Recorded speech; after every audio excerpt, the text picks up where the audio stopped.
وإذ قال الله يا عيسى ابن مريم أأنت قلت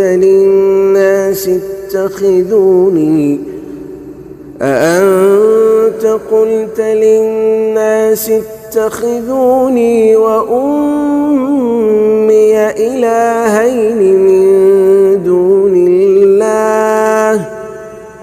قال سبحانك ما يكون لي أن أقول ما ليس لي بحق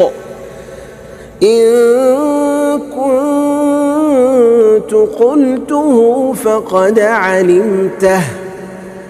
تعلم ما في نفسي ولا أعلم ما في نفسك إنك أنت علام الغيوب ما قلت لهم إلا ما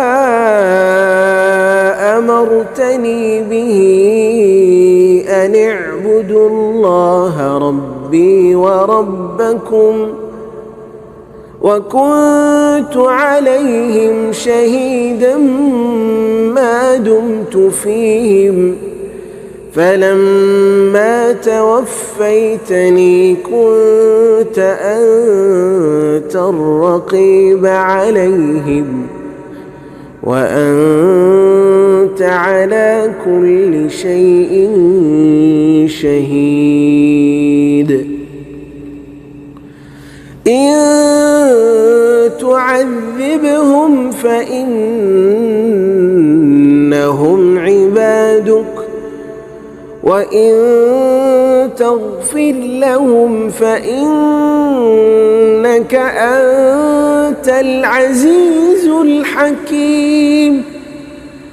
قال الله هذا يوم ينفع الصادقين صدقهم لهم جنات تجري من تحتها الأنهار خالدين فيها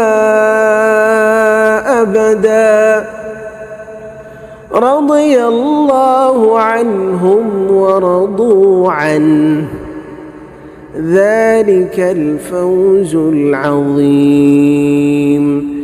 لله ملك السماوات والأرض وما فيهن وهو على كل شيء